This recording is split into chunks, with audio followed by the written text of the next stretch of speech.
How to make money with your email list. Hey, this is a big question. I'm grateful that you're here though. Building an email list is very different than monetizing. If you're trying to figure out how to monetize, that's actually quite simple. I'm gonna show you how we do it in 4 simple steps in this video. Let's dive in.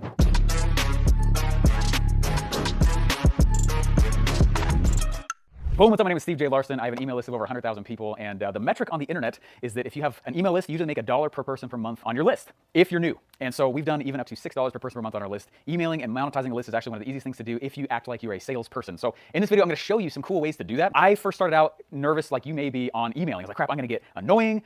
People are not gonna follow me. There's gonna be a whole lot of people that are just not gonna, I don't know, people are gonna subscribe and leave immediately, right? And that's the fear that everybody has. So I'm gonna show you how to engage with your list in a way that monetizes it without losing a whole bunch of people, okay? And there's people always get offended about the lamest stuff, but I'm gonna in this video show you how I go and monetize, and email is one of the cornerstones of our entire thing. It's what helps build the studio, it's what helped build my employee and our employee roster, and I'm excited to dive on in. Let's go through 4 simple steps. First tip, and honestly, you can't do any of the rest if you don't do this. Guys, you gotta provide value. If you are constantly trying to monetize your list, they will feel that, get offended, and leave. It's one of the biggest mistakes people make when they start trying to learn how to monetize their list. They email too many offers, or they email too much, like, hey, come give us money, come give us money. Eventually, people get a little bit tired of that. So I recommend that you do what I do for every platform that I go and I publish on. I do this for podcasts, we do this for YouTube, certainly do this for email as well. Okay, we keep a list of all the ways we could add value to the subscriber. They're subscribing to you. You need to think about that. Someone is subscribing to me, they're asking for information from me, so it's my job to provide value, or they leave. There's so much free stuff on the internet that if you're pounding people with offers 24/7, they're probably gonna leave. So here's some ways I've done that. You gotta lead with value. You cannot draw from an empty well. Fill the well. So what I do is we've done this multiple times. I have written a 21-day free email mini course, and I'll just drip that out to my subscribership. Or I'll go create, honestly, it's one of my favorite ways. Or we'll go aggregate really cool things going on the internet and distill it down, kind of like Reader's Digest style, in an email. There's a lot of ways that we'll toss out just value that they didn't necessarily ask for, but they did subscribe for. Does that make sense? So we'll just reach out to our list of stuff and just toss stuff out. Another way, if you're like, Steve, I'm not an email copywriter. I know how to. It takes time though. And so I do sometimes hire somebody to go and help me create like a little bit of a mini course. That's been really, really powerful, and it's taken the burden off of my shoulders, and we still will go drop that out to someone else. Now this is all before I go and I start selling. Some people are cool with that, most are not. Let's go to the next few strategies. All right guys, here's one of the easiest ways to monetize the list. Now that we have that foundation out of the way, just like announce it. Keep it really simple, don't overthink it. You know that people want to buy from you? There are 4 chemicals in the brain that give us the feel goods, right? Dopamine, oxytocin, serotonin, and endorphins. And if you remove those because you're afraid to sell, someone won't want to buy from you. Does that make sense? Don't remove the fun of the purchase. Remember that people are looking to buy something, and why not on you? So one of the easiest ways to actually make this happen and be successful with email is literally just to announce the fact that you have a sale coming up. Email them out and say, hey, on this date, time, and location, watch for this email because I'm gonna put an email out just to this list as a thank you because you've been a subscriber. I'm not putting out anywhere else, just for those on my email. We've got a cool thing coming out.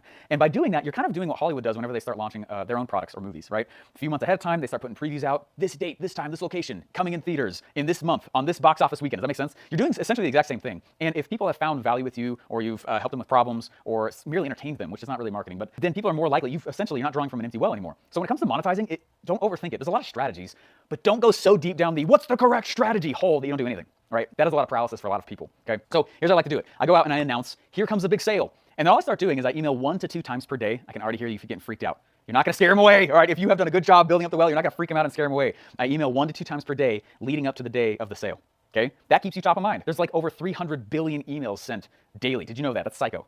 3 million, that was in 2020, by the way. 300 billion, that's insane, okay? What you have to understand is that if you are not staying top of mind, you're actually gonna fail. You're gonna fail. So I email 1 to 2 times per day, and then that keeps me top of mind. And then on the day of the sale, I announce out, and doing that has been one of the first ways I ever had someone stay up overnight waiting for that email from me, okay? You're not a bother, and you're not annoying to them. And if you're still feeling nervous about that, I really invite you to identify what money false belief you're running into, because you need to redefine your relationship with cash, all right? And so turn back around and start to look to see how you actually could serve your people, and then when you ask for the sale, that's a good thing. That's a good thing. And when I see people have a really big hang up, it's usually not because email doesn't work, it's because they have a money false belief. All right, so we just went through a few foundation ways. Here is honestly one of the easiest ways. If you're like, Steve, I don't know how to monetize, I don't know how to write, I'm bad at writing copy, I'm bad at writing emails. This is a really stupid easy one, okay? I watched Dan Henry do this, he killed it on this. I watched Russell Brunson kills it on this. And we've done the exact same thing.